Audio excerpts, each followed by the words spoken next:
This is the Patriots Catch-22 podcast with Evan Lazar and Alex Barth. I'm Evan Lazar. Evan Lazar. Hello, everybody. Nailed it. Joined as always by our spar. That's a fit. That's a match. No risk it, no biscuit. 22. Here is Evan Lazar and Alex Barth. I'm not in any sort of panic about the run defense is because Tonga and Milton Williams are supposed to be coming back, right? So a big part of this is that you're missing your 335-pound nose tackle and you're missing your best defensive lineman. So if you get those two guys back, then in theory, your run defense should come back around. But after really having an excellent first 9 weeks of the season, the Patriots run defense in the last 4 games of the season are allowing a 55.1% success rate. That is dead last in the NFL. They are the worst run defense in football the last month of the season. Gonna need that run defense to pick it back up, Artie. Gonna need that run defense on Sunday against the Buffalo Bills and James Cook. And one of the more underrated parts of this Bills team is their run game. I feel like, Allen gets a lot of the attention, obviously, but their run game really over the last couple of years has been a huge part of their offense and a huge part of their consistency. It's been ahead of their pass game for the last, going back to last year. Maybe, won MVP of the league last year. So a lot of that was because of his rushing numbers. Him individually, sure. I meant more their traditional runs. They're good run game. Anyways, we're going to talk Bills.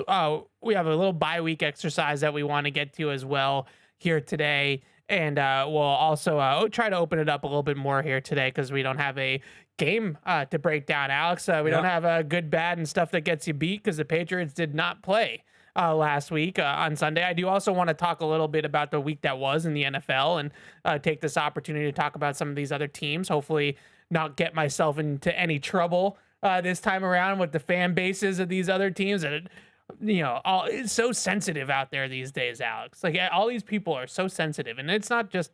How dare people like their football teams, Evan? No, but it's got the whining on social media every single time somebody says something mean about your favorite team has gotten excessive. Like last night, cross sports for a second. Last night, I tweeted about Jason Tatum's workout videos, which was great to see, by the way. But I tweet that. And I think I said, the Celtics would be favorites in the East if Tatum comes back and is healthy, which I did not think was all that controversial, seeing that they are currently playing pretty well without him. I know this is not a Celtics show. I'm just let me. You want to take your victory lap on the Celtics? Okay. And the response that I have gotten from that tweet is a bunch of Knicks fans. In my they lost to the Celtics. The Celtics lost to the Knicks with Tatum. Okay, I get it. Broncos fans, Bills fans, Knicks fans, calm down. Just stay out of it. Stay out of my mentions. Stop searching your team's names on Twitter and then complaining and whining. It's gotten excessive. It's not fun. I don't like it. Please stop. Just please stop. I'll try to be less loud about things, but you guys gotta start, having a little bit of a backbone. Please, seriously. Meanwhile, I had a wonderful time getting along with both Colts and Chargers fans. That's yesterday. Because you've been gassing up this stupid story. All right, can I behind the curtain I did not want to start here. It's Evan, it's Alex behind the glass. By the way, it's Catch-22. Hello, Evan. Hi. We're just getting right into it. It may be the most. Well, it's the bye week, so we get to do this. Yeah. It may be the most predictable outcome of all time. Yes. Evan has zero interest in the Phillip Rivers story. None. Close he to does zero. He's not amused. He doesn't think it's fun. He doesn't think it's funny. None of it. He has. It piques his interest zero that a 44-year-old grandfather, 5 years out of retirement, is getting signed by a playoff contender to play quarterback with 4 weeks left in the season. And by the way, might play on less than a week's notice. This moves the needle for you zero. Okay, so it's just wacky. First of all, the fact that he's a grandfather says more about Phillip Rivers than it does his age. But not the first NFL grandfather. Not Aaron Rodgers. Brett Favre was at the end of his career. So he's a 44-year-old grandfather. Yeah, I think very says more recently about Phillip Rivers than it does his age. That doesn't tell me he's old. You're 44-year-old. There's not a whole lot of 44-year-old grandfathers in this world. It isn't like a 10-year-old grandkid. It's very recent. I understand that, within but the last still. year. Okay, all right, keep going. Okay, so they're. I don't mean to out them or anything, but Paul, Fred, and Deuce, I think, are all over the age of 44. None of them are grandfathers yet. So the fact that he's a grandfather tells me that more about him. Get past the grandfather part. Keep going. But that's part number one. Yeah. Part number two is like we're like, why is everything a meme? Like, why, like, this goes back to what I was just saying. Why does everything have to be we're trolling or we're memeing or, oh my God, how funny? Like, it's not funny. Is he going to play well or is he not going to play well? Where's the humor in this? It's not just humor. It's an intriguing storyline. The guys, here's the thing. If they were a 2-win team, I think people would be looking at it as more of a joke, making it more of a meme. They're right there in the mix. Like, they could make the playoffs. And if they make the playoffs, by the way, he might be the guy. And the NFL... That's a totally different conversation. The NFL's a copy... That's a totally different conversation. No, I have no problem with talking about it in terms of what it means for the Colts and if he's relevant and if they're relevant now with him as quarterback. What I have a problem is that it's like you guys that make it like this, like, oh, it's so funny. Like, what's funny about it? It's a little goofy that you... There's nothing funny about it. There's nothing funny about it. There is when it comes to the state of the NFL. How many quarterbacks under the age of 30 are there on practice squads or free agents or whatever? And the Colts are saying, no, this guy that hasn't put on a helmet in 5 years, who's closer to AARP, is a better option. He's not 70. It's the NFL. It's the NFL. 44 in the NFL is an anomaly. We're starting to get up there in age. If 44 is close to AARP, isn't it 55? Then we're it's 10 years away from that. I didn't finish the thought. I was going to say closer to AARP than the draft. But you've been thinking about that line. I actually just came up with that. No, you didn't. There's one, why is Phillip Rivers a better option than guys who are actively in the league? But and I'm sure they'll be asked today, but this is what makes it fascinating. And two, the NFL is a copycat league. If this works, oh my God, like, what does it say about the current state of quarterbacks in the league? And next time this happens, you're looking way too much. Our team's going to call Derek Carr. Our team's going to call It would have made Ryan more Tannehill. sense to call Derek Carr or Ryan Tannehill. Well, I think Carr's shoulder shot. Isn't that part of the remember that whole thing with the Saints? Like, he was going to have shoulder surgery and he wasn't going to play this year anyway and blah, blah, blah. But, like, you know, we become Celtics Catch-22 and Colts Catch-22 in the first 7 minutes of the show. You can't deny it's a major NFL story. Major is a stretch. It's a story. I mean, it's all Schefter was tweeting about yesterday. Yeah, it's all Schefter was talking about. Because like what he and all of the insider game has become is also just something that is annoying. I don't know how you can't find it fascinating. Like, I find it interesting. Is it important or interesting? Well, I think it's interesting now. It has the chance to become important. We'll find out. So if it comes important, I'll be interested. But the fact that it has the chance to become important to the Patriots, by the way, because if the Colts get in, they're probably the 7th seed. Right. And that can be the I'm Patriots' first round acknowledging that that it's happening. I'm sorry. I don't have time for the nonsense. The fact it doesn't move the needle for you blows. Like, what do you mean move the needle? Everybody else. I don't know what that means. You don't want to talk about it. Not in the context in the way that you all want to talk about it. Do you think it's going to work? Oh my God, it's so funny that he's 44 and there's some good jokes that come out of it. There are, but also I'm not there for that. Do you think it's going to work? Why do you think the Colts view him as a better option? And I know he knows the playbook, but like, I don't know. I couldn't tell you. I don't cover the Colts. I find those elements of it interesting. As somebody who covers the league and is interested in league dynamics and things like that, I find it interesting. Can we move on now? Yeah. All right. So I've been back and forth. Do we open bye week? Do we open Bills? I do want to open with the Bills because I was thinking about this the last couple of days. This is probably the biggest game the Patriots have played in 4 years. It's definitely the biggest game at Gillette Stadium since 2021, since Mac Jones's rookie year. I would say the Week 16 game against Buffalo where they came here. Not exactly the same situation because the Patriots have a little bit more margin for error this time around than they did that time. That time they were a game up on the Bills with the game in hand, but Buffalo curb stomped them, to be honest, in Week 16, 2021, and then the Bills controlled their own destiny and won the division from there. So a little bit more margin for error this time around for this Patriots team, but it's definitely the biggest game at Gillette Stadium since 2021, probably the biggest game for the Patriots since the Bills playoff game in 2022 or the 2021 season. So whatever way you slice it, Alex, this is the biggest Patriots game that they've had that we've covered in 4 years, which I don't think is in the NFL, that is a lot of time. Like, that is a long time to go between really relevant, high stakes end of season games like this, especially at home for the Patriots. So, I think that this is probably, you can't really build this game, take this game any differently of billing it as one of the biggest games that they've played in the last half decade.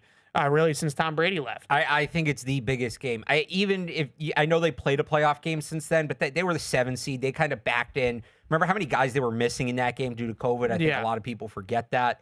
They had no chance that night. Right. You kind of knew what that was. The Brady game, I know, was a big game to a lot of people. It was an emotional game. Right. It was also week 4 non-conference game. Ultimately, the stakes were not there. Right.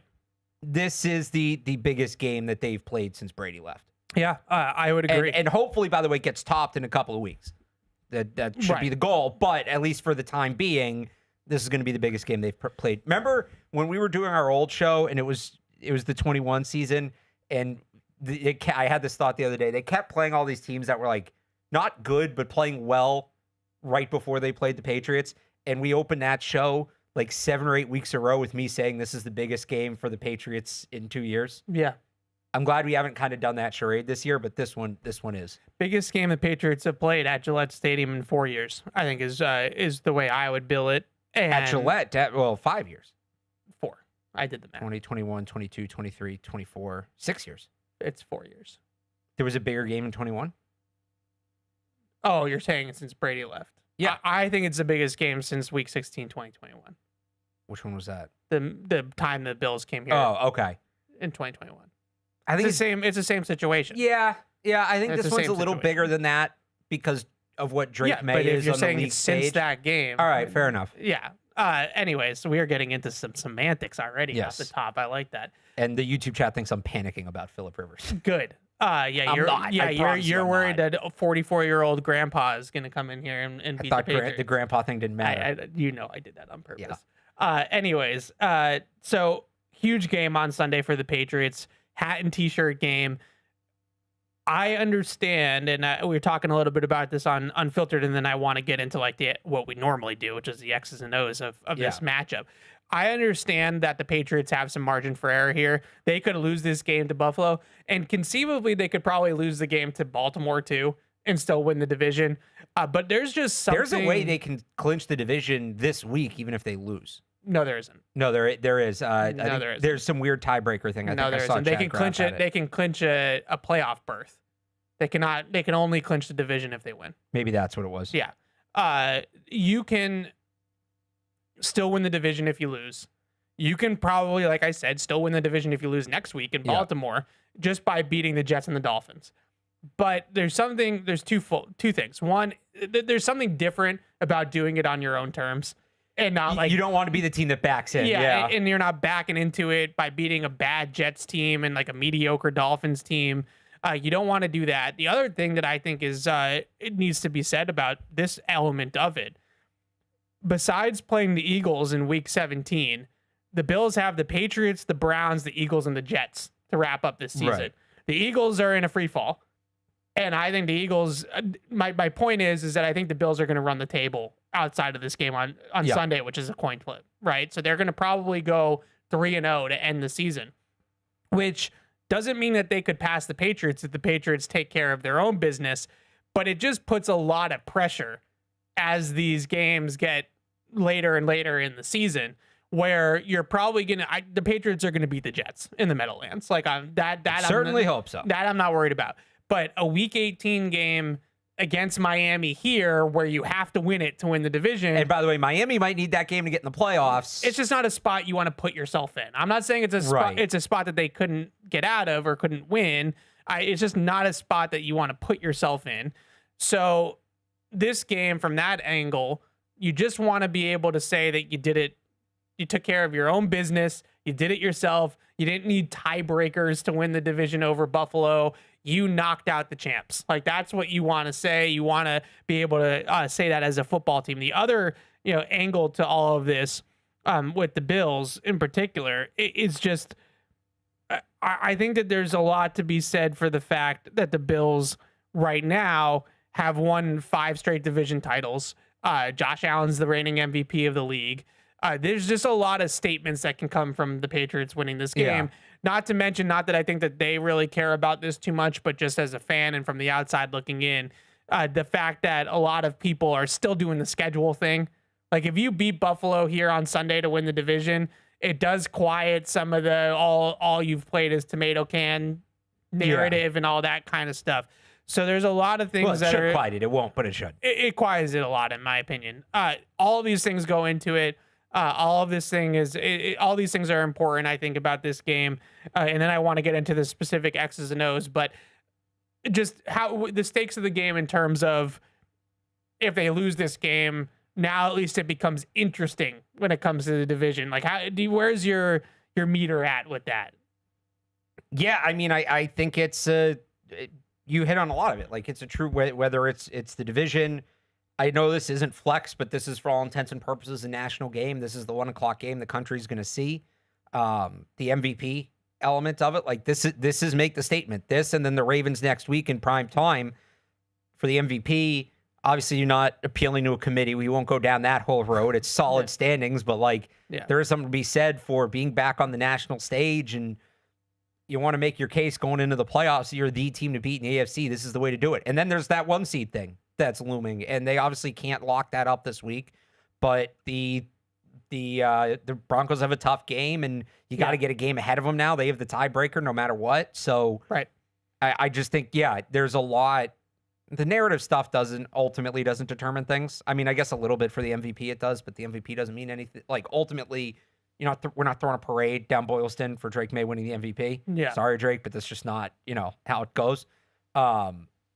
It's just a really good chance to show everybody like this thing is real. And there's also the side of it and I know people don't want to think about this, but we've gotten this question on this show.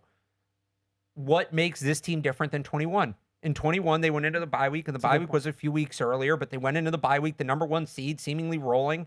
They'd won 6 of 8, 7 of 8, something like that. They won 7 in a row. 7 in a row going into the bye, and they came out of the bye against a tougher portion of their schedule, which is what the Patriots will do here with the Bills and Ravens.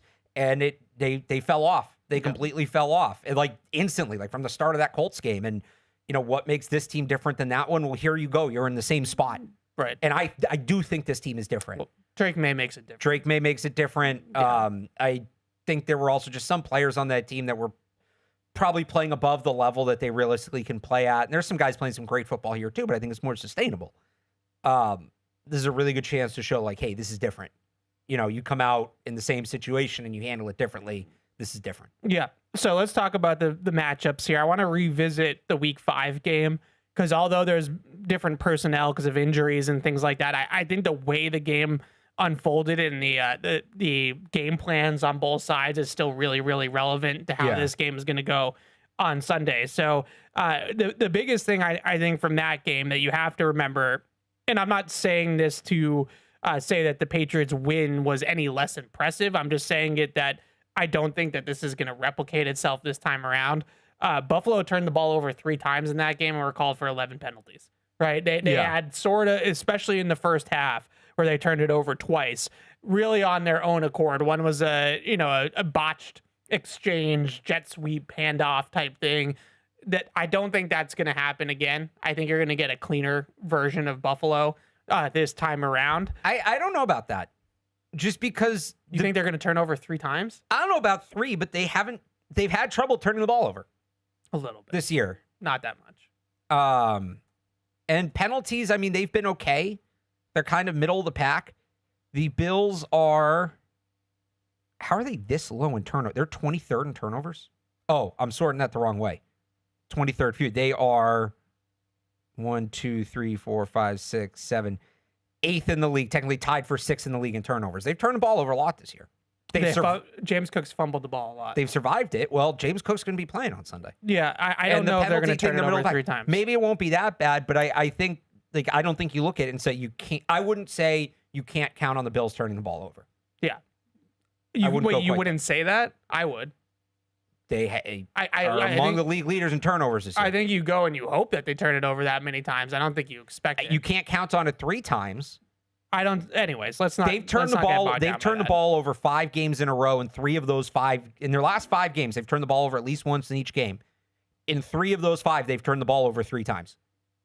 Yeah, I guess. I don't know. I just look at this game and they got the kind of the sloppy Bills the first time around, I would say, in a lot of ways.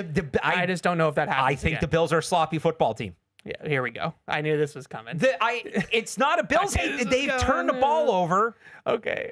They've turned the ball over 18 times this year. Spicy today. They've turned the ball over 18 times this year. You can't just sit there and be, they're not a sloppy football team. I didn't say they weren't a sloppy football team. You just did. I said you got the sloppy version of Buffalo in week 5. That implies that there's a non-sloppy version. I think there is a non-sloppy version. Well, relatively, I don't think that there's a version of the Bills that doesn't turn it over 3 times and gets called for 11 penalties. There's no they're a good team. The There's a penalty version one's of a little them higher. They're averaging 7 penalties a game, so that one's probably a little high. They're not averaging 3 turnovers a game. No, but they've done it 4 times this year, including 3 times in the last 5 weeks. And they played 13 games. So But as of late, I don't think this is going to happen exactly the way that it happened in week 5. That's all I'm saying. I would not bet over 2.5 turnovers for the Buffalo Bills. Okay. But I think to say, well, no, they're going to play a really clean football game. They haven't shown a lot of evidence that they can do that. They're going to play a cleaner football game. Maybe cleaner, but cleaner's not clean. I don't know exactly how it's going to manifest itself, but they're not exactly. We did this last time. The problem everybody thinks I have with Allen is more about McDermott. It's not a tight operation, and that's been exposed more often than not this year. Okay, so let's put that to the side because we can agree to disagree there. In terms of the actual way the game schematically unfolded, I think one of the big things that happened in this game, just sticking with the Patriots offense for a second against the Bills defense. Yeah. In the first half, the Bills played a lot of coverage. They didn't blitz very much. They had a good first half. And both defenses kind of won the first half. In the second half, they came out and they blitzed May on 50% of his dropbacks, and he shredded them. He completed like 93% of his passes, 180 yards passing. He was excellent, unbelievably good in the second half. And Buffalo made some unbelievable throws. The ones to Diggs, the booty hole shot to set up the game-winning field goal. Just all in general, just was unbelievable in the second half. I think I'm not taking anything away from Drake May. I just think that the Bills this time around, if they're smart at least, and I do think that they will do this, I don't think they're going to blitz them. That's a little bit of an if, but you would think they learned their lesson. You are just so salty about the Bills. You can't give them any credit. Have you not watched this team this year? Does this look like a team that learns its lessons? They're not terrible. Like, they're 9-4 they're because not 6 and 7. They're 9-4 because Josh Allen just keeps doing ridiculous things and bailing out the rest of the roster. Wow, that was so nice of you. That was the nicest I call thing it like I see about it. Josh As Allen. I've always said about the Bills, that was the nicest thing like you've said about Josh Allen. That was big of you. As I've always said, I call it like I see it. There's going to be like 50% of the people that are going to absolutely hate the first 23 minutes of the show because we are just bickering. Anyways, so the Bills blitzed Drake May a ton in the second half. The first time around, he shredded their blitz. Yeah. It was not a good strategy for them. Now, I will say, to your point, it does seem like they kind of fall back on blitzing when things sort of don't go well for them what defensively. I'm saying. They're not a game plan team. They're going to do what they're going to do. Well, but they aren't a game plan team, but they actually don't blitz a ton, which is kind of weird. Like overall for the season, they haven't blitzed a ton. And my understanding and we've studied McDermott now for 9 years. Like it's not a blitz. I would not call their defense a blitz defense. Like this is not Brian Flores. Right, that's coming here. They actually play, I would call McDermott a cover 2 guy. Like, I think he's a cover 2 scheme kind of guy. Obviously, 4-3 front, over fronts, things like that. A lot of nickel. And a lot of these things have changed this year. They haven't played as much nickel. They're much more base and dime heavy defense than they've ever been under Sean McDermott. Their defense right now, I think, is probably the worst Bills defense McDermott has ever had. Because he's a good defensive coach. He is. And their system has always given the Patriots some problems, especially the McDaniels offense. Even Brady had some kind of clunkers against Buffalo since McDermott has been there. So they usually don't play a blitz happy defense. They were blitz happy in the second half against Drake May in week 5 and got torched. I just don't expect that to happen again this time around.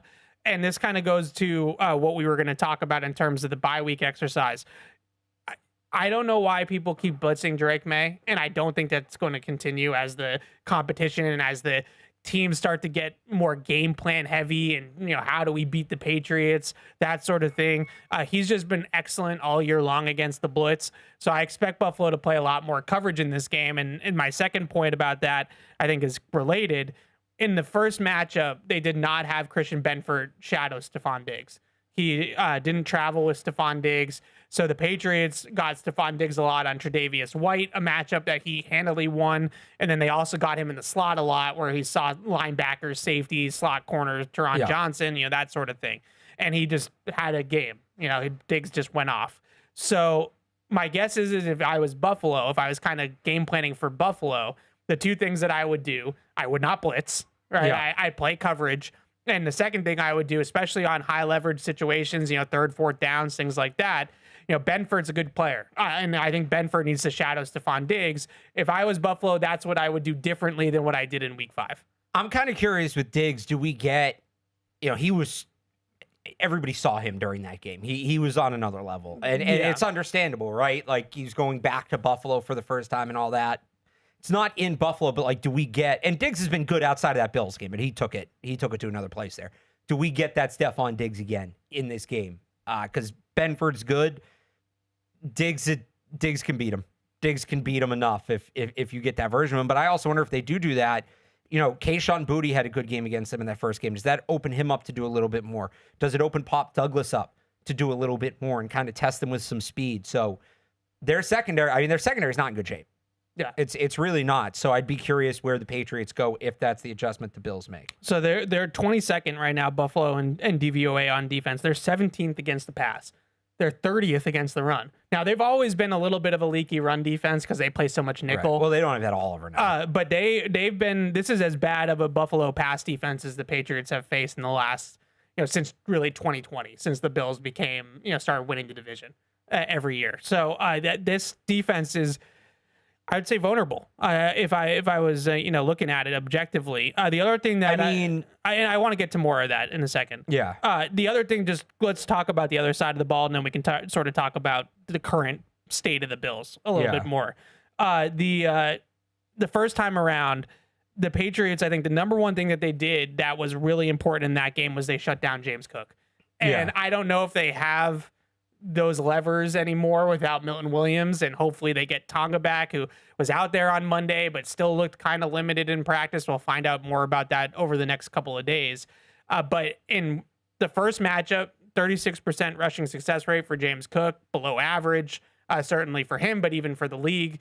They really kind of shut down Buffalo's run game, and they put them in second and third and long, put the game in Allen's hands, made the pass offense beat them, that sort of thing. I understand that sounds counterintuitive when you're going up against Josh Allen and the MVP of the league. Well, when you look at who his receivers are. Any quarterback that, if you live in third and long, is going to have not as great of a day as you could. Except Drake May, apparently. Yeah. But even Drake May is converting third and longs at like 40%. Well, we talked about this last week. Aren't they better on like 4th and 5 than they are on 3rd and 1? It's close enough. Yeah. They're not technically, but it's relative to the situation. It's pretty close. It's closer than it should be, given the circumstances. But shutting down James Cook the first time around, I think, was a huge part of it. I keep saying it.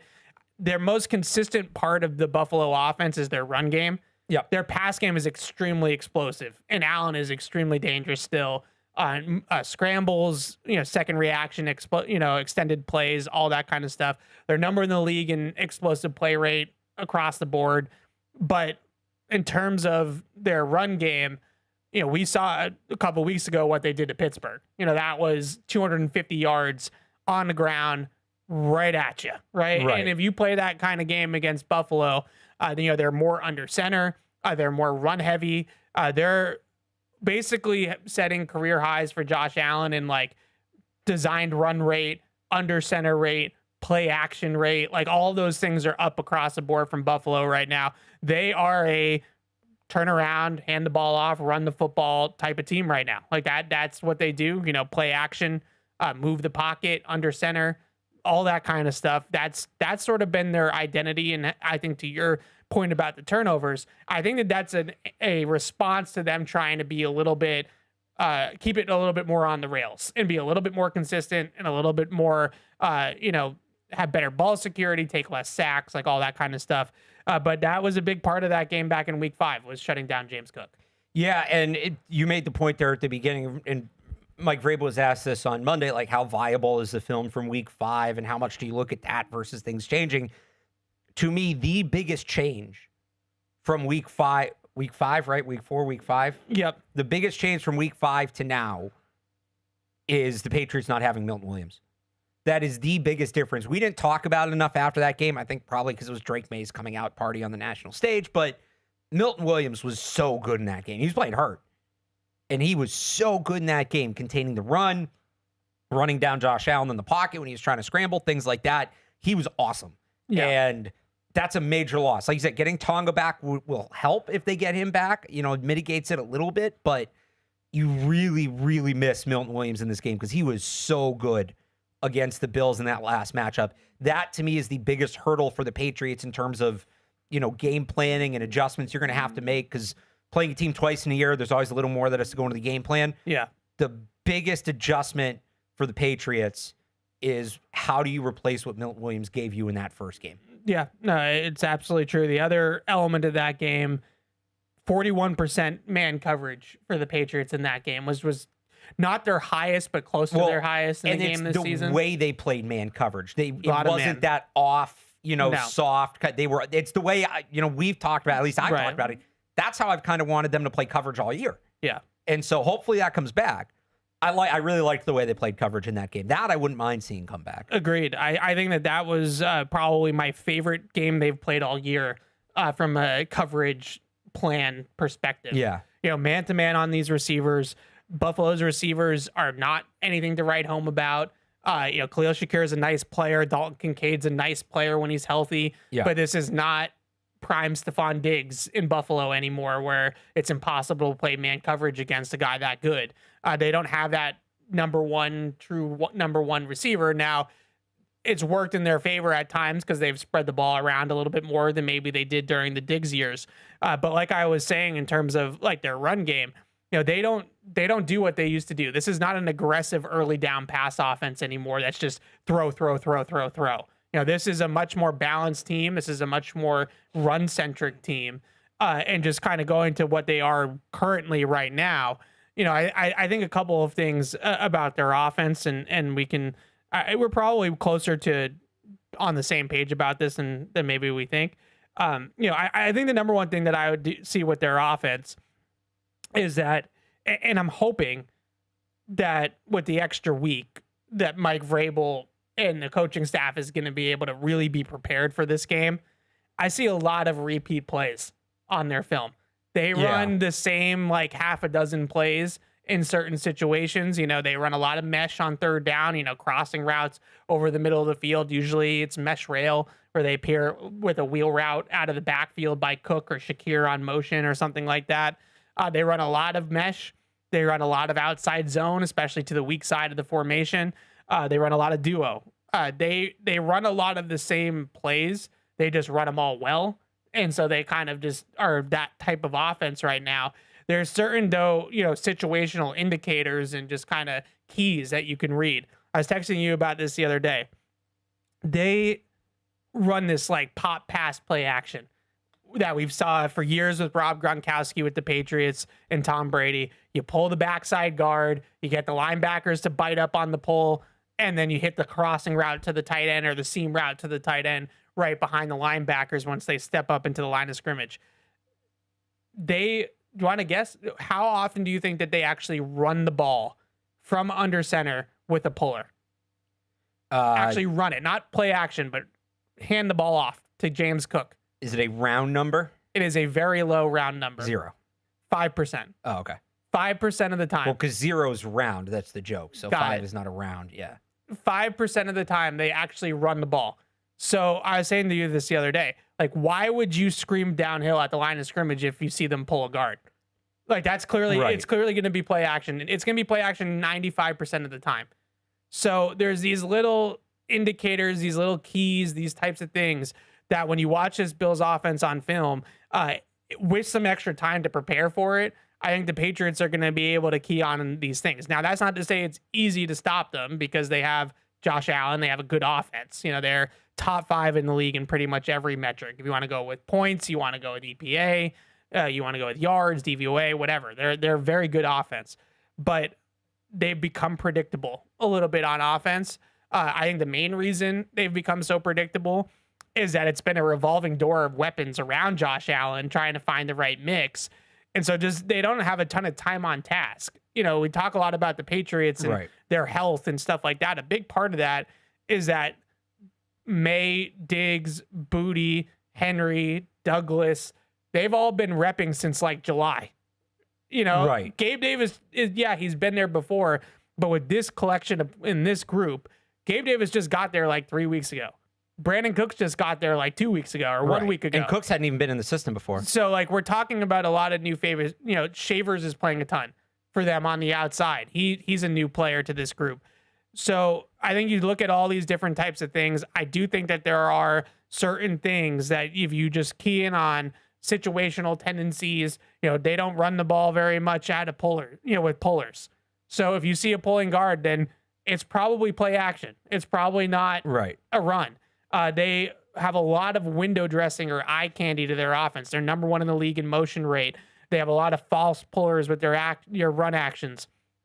They do a lot of this different stuff, and then the play kind of develops after the snap, and it's kind of the same thing, right? You just kind of have to sort through the mess first.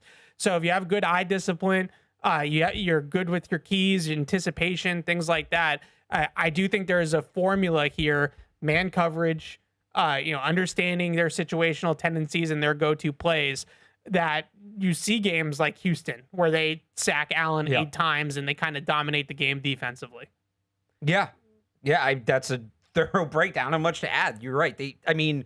Against the Steelers, how many times did they run that same? So they, outside zone, stretch run, whatever that was. Yeah. So they ran between outside zone and duo, which is just the downhill double teams, which is the complement to outside zone for a lot of these teams. They ran the ball, taking Allen scrambles out. They ran it 43 times. 40 out of 43 runs were those 2 plays, outside zone or duo. And the Steelers never adjusted to it. So at a certain point, shame on the Steelers for that. Yeah, 100%. It's not. They're not exactly going deep. Joe Brady's not going deep in the bag. Or I should say it's not a deep bag for Joe Brady right now. What they do really, and like I said, they just dress up the plays differently. Yeah. So they have motions. They use, maybe a slightly different formation, or maybe they run it out of a slightly different personnel grouping. They're big 11, 12, 21. They kind of use all 3. So sometimes they just kind of like, we're going to run outside zone out of 11, and then we're going to put 12 on the field, and it's still going to be outside zone, but now we're just running it out of different groupings. So it's presented a little bit differently to the defense. And so that type of stuff can be difficult for defenses. How are we going to match 12? Are we going to match 12 in base, or are we going to match 12 in nickel, right? Like, how are we going to handle, those types of different formations and groupings? But at the end of the day, when they snap the ball, it's just outside zone. Right. So if you can get through all of the mess, all the nonsense. Now, the other element of this, the numbers in the eye test tell you that they have been worse against man coverage than they have against zone coverage. Allen's been really, really good against zone all year. I think a big part of that is zone is quarterback and system, typically, like just rule of thumb. The quarterback reading out the coverage, finding the space in the zone, and then scheming open receivers. Man-to-man is about the receivers. Like, we're going to put this game on Buffalo's receivers. Your guys against our guys. Can you win one-on-one matchups? So it's still, again, a net positive, but so far they've been worse against man. Now, the tricky part against man, because I love the Patriots cornerback trio against this Bills weapons group. Like, I think Gonzalez, Davis, and Marcus Jones have a really good chance of like controlling this game in the secondary for the Patriots. The rub is Allen, right? Like, how are you going to rush him? How are you going to spy him potentially? Well, and if you're in man, now your back's turned, so it opens them up to run. So you have to have you have to have a rush plan. You can't just play man to man and then have all 4 guys in the rush to pin their ears back. So whether that's rushing 5 to try to cover all the gaps on the line of scrimmage, whether that's spying him, like whatever the case may be, that you have to have some sort of rush plan. Who would you use as a spy in this game? Because they tried Schooler and it didn't go so well in week 5. Got a penalty on the sideline. I might give him another shot. I might too. He has the athleticism. If not him, yeah, I don't. This is. So I'm doing. It's nice when I'm talking about the draft this time of year, but I am still doing my annual players to watch in the college football playoff thing. I started working on that yesterday. Yeah, and there's a lot of guys that there are a lot of linebackers that I'm just like, would use a guy like that speed, track down some of these quarterbacks. I might give Schooler another shot. If not him, I don't know, maybe Marte Mapu, although he's struggled in that role against Allen in past years. Yeah. He's done it a little bit. So yeah, I might go Schooler again, honestly. Yeah, it's to me, that's one of the bigger things about this matchup, because I think the Patriots should and will want to play as much man-to-man as possible. But obviously you worry about Allen extending plays or just picking up first downs. Would you try Del Pettis? You could. He's just not that big. Like, I think that's the thing that... Yeah, you need size. But he's been playing good football this year. He's been on the field a lot. That's the thing that like maybe Del Pettis, maybe they play dime with Del Pettis. Yeah. And it might not be Pettis who's the spy, but it allows them to get some more speed on the field to spy him. The biggest thing with Allen that I think makes him so hard as a runner is people don't realize how big he is. Like, he's legitimately close to Cam Newton's size. Vrabel talked about it this week. He's like 6'6", 235, 240 pounds. So he's a tank. He's 6'5", 237. Yeah, he's tough to bring down in the open field because of that. And he's pretty fast, but he's also he's a tank. He's a tank in the open field to tackle. 237 feels... I would take the over on that. This isn't me insulting him, calling him fat, but I don't think he's 237. I think he's closer to 250. Yeah, he's a big boy. Yeah. He's a big dude. All right. Everybody thinks that I'm a Josh Allen apologist. Everybody thinks you hate Josh Allen. So before we wrap this up, where do you stand with Josh Allen right now? I stand where I've always stood with Josh Allen. He's a good quarterback, but I think sometimes people, for whatever reason, like the love for this guy, are blinded in misplaced credit. Like the 40-whatever-yard touchdown run he had against the Bengals. Don't get me wrong, it's impressive.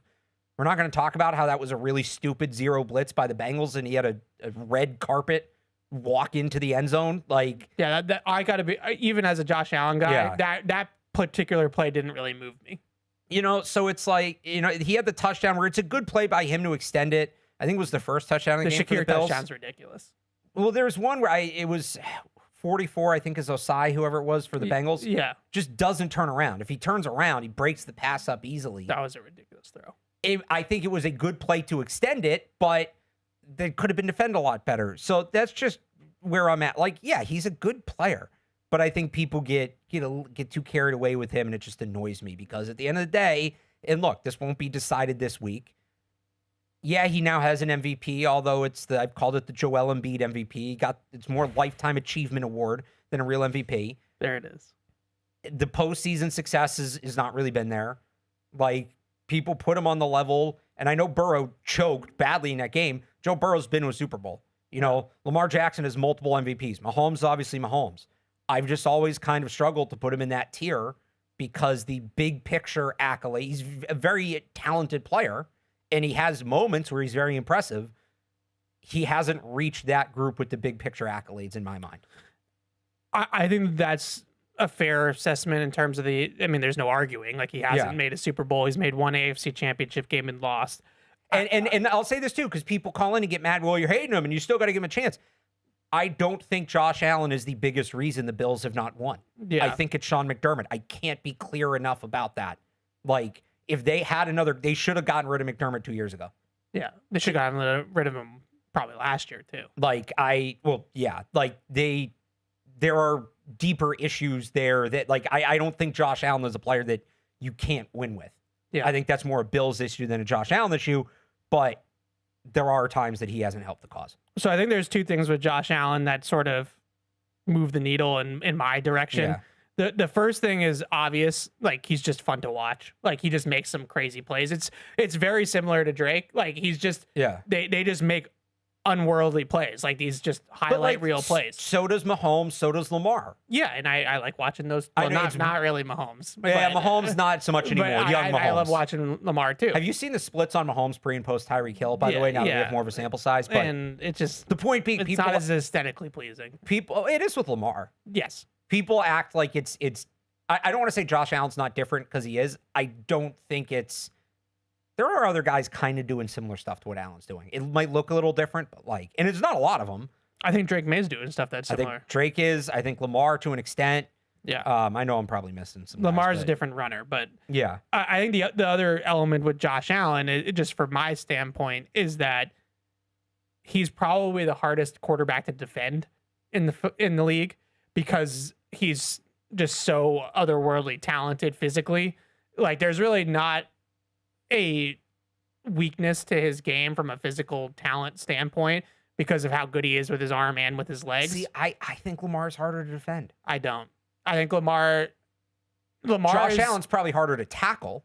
Lamar to me, and I love Lamar, you know that. But Lamar is a between the numbers thrower. Like if you can get Lamar, and we'll talk about this a lot more next week, but if you can get Lamar and he's also this year's not. If you can funnel the ball outside the numbers and make him push the ball outside the numbers, Lamar is not the same.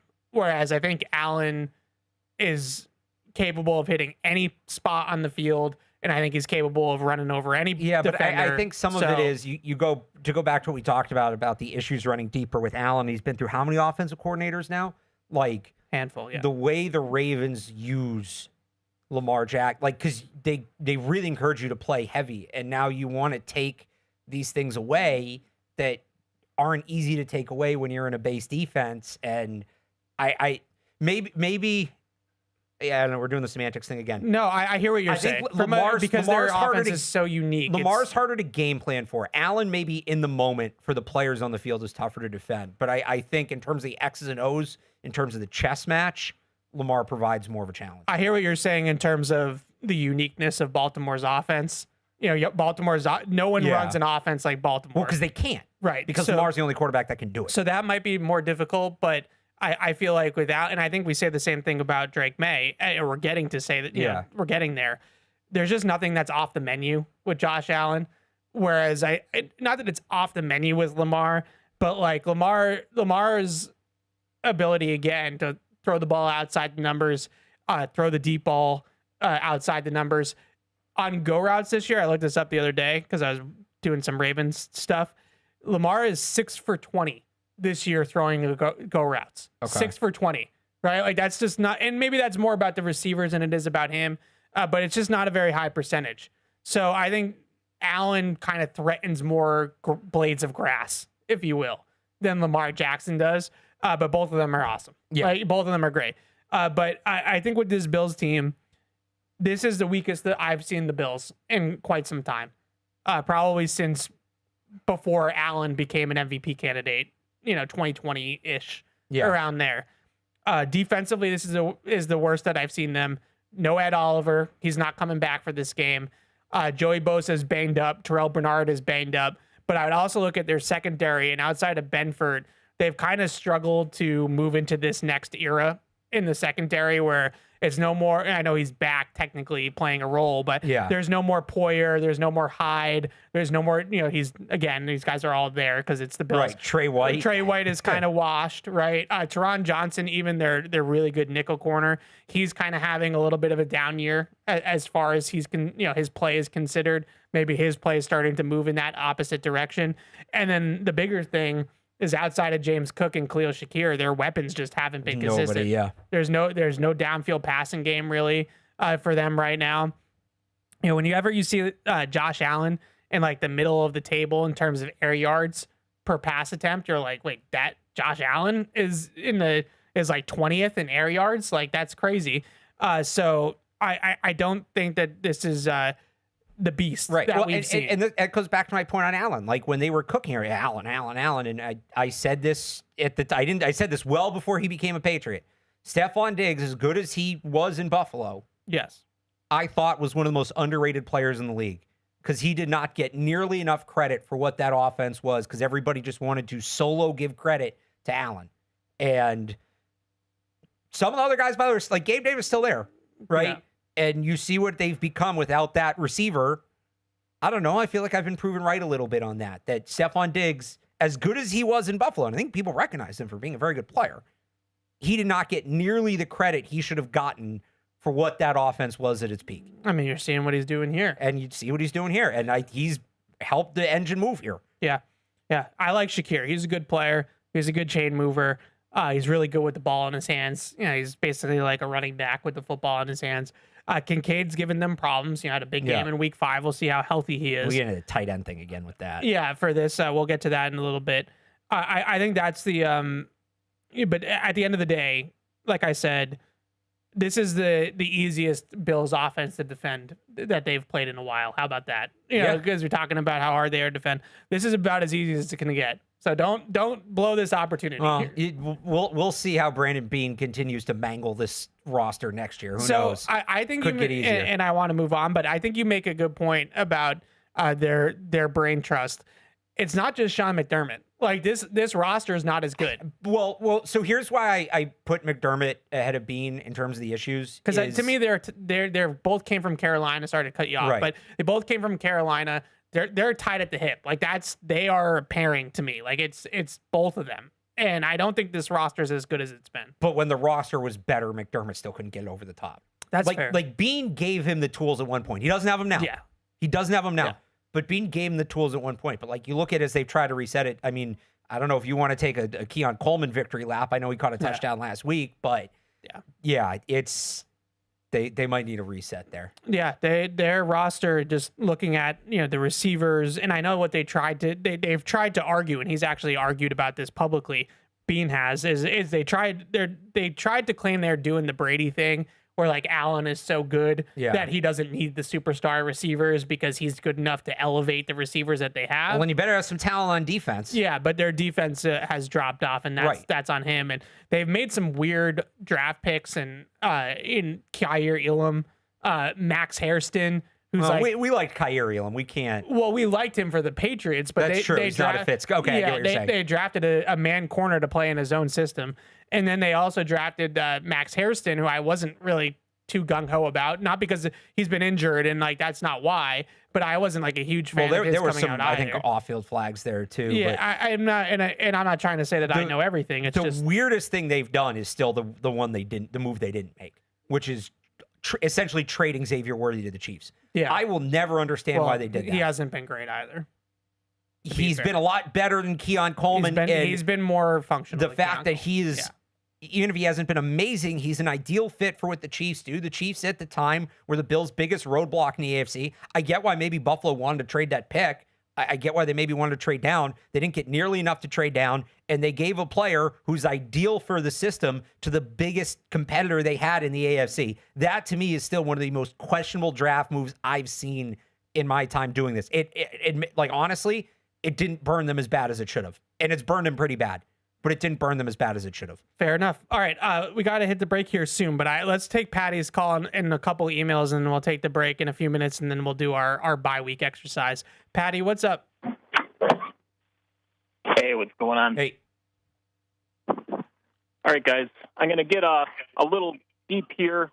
Just hang with me, but I guarantee you it's going to all make sense at the end. Now, when I first looked at the schedule this year, I saw 3 matchups that I did not like the coaching matchup for. The one was Pete Carroll and the Raiders, one was Mike Tomlin and the Steelers, and one was John Harbaugh and the Ravens. Now, Alex, I don't know if you remember this, but I called into the Sunday kickoff one morning. I think it was the Bills game, prior to the Bills game, after Drake had a pretty good game against Carolina, and I said, how long before us Patriots fans start saying, we're going to win this game because we have Drake May as our quarterback? On that same token, on that same note, I'm gonna ask this question: as Patriots fans, when are we gonna start saying we're gonna win this game because we have Drake May as our quarterback and Mike Vrabel as our coach? Evan, I love you, but I am 100% behind Alex. If Sean Payton was the coach of the Bills right now, they would have probably won the Super Bowl last year. Yeah, it's 13 games into Mike Vrabel's Patriots career, and he is already far and away the best coach in the division. It's not close. I'm sorry. Yeah, I mean, I'm not a McDermott guy. Don't get my Allen and Well, you're not a infatuation with McDermott guy because you're such an Allen guy and you need a scapegoat. Sure. And you just happen to be right. That's convenient for my argument. All right, sure. But Allen is awesome. He's one of the best quarterbacks of this generation. Alex, sorry, I agree with Evan. I put him right there with Mahomes. I put him over, maybe not Burrow. I put him on the same level as Burrow, but a little bit above Lamar. He's not going to get it done by himself. You said it, Evan. This is not the same Buffalo Bills team that we even played last year. Yeah, that we struggled to beat in Week 18. There's no doubt in my mind, after listening to your analysis, how the Bills like to run basically the same 5 offensive plays, that Vrabel's going to have this team ready. He knows what's at stake. He knows what's on the line, and I've been really close all year picking games, and I generally don't do this on Catch-22, but I'm picking the Patriots to win 34-21. Wow, I don't that'd be think great. It's going to be particularly close. I think the Bills might come out and show a little flash at the beginning, but honestly, I think they're just going to stomp their asses into the dirt to end the game. And like I said, he knows what's on the line. I think this team is hungry. I think this team, you said who's the more desperate team yesterday? It might be the Bills, but I think the Patriots are the more hungrier team. And you know what? They win it. I'm with you. I'm with you too, Evan. I can't wait to get the hat and T-shirt myself. Let's friggin' go, baby! Thanks for the call, 34-21 would be great. That's going to be a quick game to write about. I get to catch the end of Phillip Rivers against the Seahawks. Nice. Nicely done. He mentioned Vrabel having the team ready off the bye. I think I talked about this stat last week on the show, but I'll bring it up again. Mike Vrabel, career as a head coach, coming off the bye, 6-0, 5 wins by multi-score margins. He gets his teams ready coming off the bye. Yeah, and his coaches there, I might disagree with a few of them. I am not a McDermott guy. I'm an Allen guy, but I'm not a McDermott guy. Well, same reason you don't like Tua, because in your mind, that's why Mike McDaniel didn't work out. No. McDermott to me is part of the problem. Like I've used the Mark Jackson comparison a million times with Sean McDermott. Yeah. Like he's the coach before the coach, and they've just been really. Look, they're running out of time. They've been really slow to move on from him. Like too slow. It's his 9th year, right? If you're a Patriots fan, and I'm not saying you should be worried, I know we're going to talk about this in a second. There's a lot of like, who do you fear right now as a Patriots fan? But the biggest fear with Buffalo to me is that Buffalo hires the right coach, right? Like if they go out and they hire the right head coach for Josh Allen, like they're going to win a Super Bowl. Maybe. I mean, they're going to have to fix the roster at this point. That's why I said they should have moved on from McDermott 2 years ago. If they get the right guys in charge in Buffalo, they're going to win a Super Bowl. Well, it's not just the coach. I mean, it's his 9th year, right? Yeah. Is it time to start talking about my favorite list again? Coaches 10-plus years with a team without winning a Super Bowl. Marv Levy, Marv Lewis, Ted Marchibroda, Jeff Fisher, Dan Reeves, Jason Garrett, Andy Reid in Philly, Dennis Green, Jim Mora, Bud Grant. We're 1 year away from adding 2 names to that list, Evan. Sean McDermott. And? Who's the other who was hired the same year as McDermott. Mike Tomlin? No, the guy that he's won a Super Bowl. What are you talking about? Oh, like 20 years ago. Well, but the point is, like, it's not on the resume yet. He keeps having to up. McDermott's not usually the reason I bring up this list. There's another guy that I usually bring up this list for that has. Oh, Kyle Shanahan. Yeah. So they were hired the same year. Yeah. At least Kyle Shanahan's been to 2 Super Bowls. Marv Levy went to 4. And Marv Levy's in the Hall of Fame. That's true. For now, that's the comp. All right. We're going to take a quick break, but 2 emails. Sorry, Alex. I keep throwing you off on that. My bad. These are 2 emails one about me and one about you. Oh, boy. Okay. Because we did start off the show a little bit spicy, so we deserve some of this. This is from Josh in Atlanta, big keyboard warrior. Josh in Atlanta says, his subject line, Evan's hypocrisy. Evan doesn't have time for the nonsense, but keeps bringing up his social media mentions across both podcasts. That is a good point. I talked about this yesterday. Yeah, because like y'all are a bunch of whiny babies. Like stop whining on social media about sports. Like relax. So we can't whine. We can't have fun. We can't make jokes. Exactly. We don't. No room for emotion. We don't care. He's on your side. Let me finish the email. We don't care. But when Alex talks about the QB situation of a potential playoff opponent, Evan is incredibly dismissive. Alex, don't let Evan steal your shine. His Drake Maylove fueled ego gas ballooned to new levels. Wow, Josh. I don't think the liking Drake May has anything to do with putting down Phillip Rivers. It's not like Rivers is going to come steal the MVP. No. Now, is there a case for him to make comeback player of the year? Maybe. But it's a very interesting story. It's an interesting. I don't think you can just be. I don't want to talk about this. I didn't say I don't want to talk about it. Yeah, you kind of did. No, what I told you is that what I don't find interesting about it is like the meme culture element of it. Like I don't care about. This is so funny. That's not this as is so much of a thing. Cute. It is kind of funny, but also it's like a 44-year-old guy who's been retired for 5 years coming back to play quarterback in the NFL is a wild story. It's an interesting thing to talk about. It's an interesting thing to consider. So this email is bashing you because we got one that bashed me. Now I got to get one that bashed you. And Mike takes a stray in this one too. Cadlick? Yep. So good Lord, Alex Barth and Mike Cadlick just love drama. I have so much respect for Evan and Taylor Kyle. So compliments, flowers to Taylor because they have to put up with your guys' nonsense. I love the way Evan and Taylor love the game and don't care about the BS. Keep up the great work, Evan, and way to be mature and an adolescent like the other. I don't really get that. I love the drama. Me, classically, I love the reality show element of it and all that. The irony of this whole thing is that I'm the reality TV guy out of the two of us, but you do the reality TV with the sports, but I do really it with like. Do I trash really TV. do it that much? I really don't think I do. A little bit. I mean, a little bit, but no, I'm interested in the football side. This is the thing. I talk about the things that like Belichick at UNC, right? And everybody, you want the drama of Bill? No, I literally just wanted to see what he looked like coaching college football. How that did was that it. go? I didn't care about what was happening off the field. Same thing with this. Like, there's some funny jokes that are being made about it. Is there drama in this, in the Phillip Rivers thing? No, a 44-year-old retired 5 years, was an all-pro caliber quarterback. Wasn't terrible his last year in Indy. He wasn't what he was, but he wasn't terrible. They went to the playoffs. Like, what does this look like? I don't know how you can't be fascinated by that. I know. All right, let's take that break, Alex.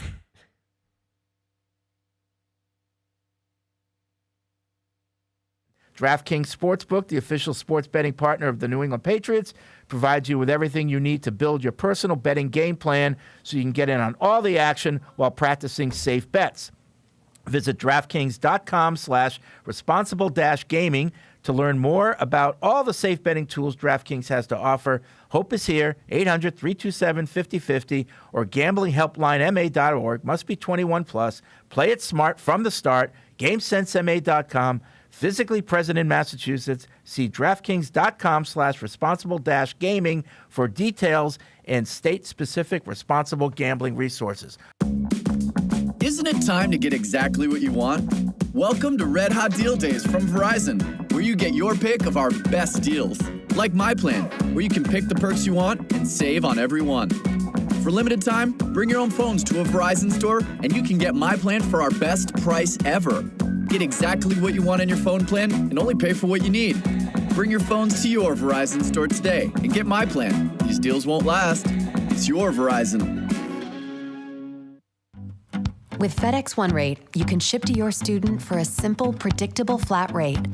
Send a box full of home-baked treats that say, "Your father and I miss you."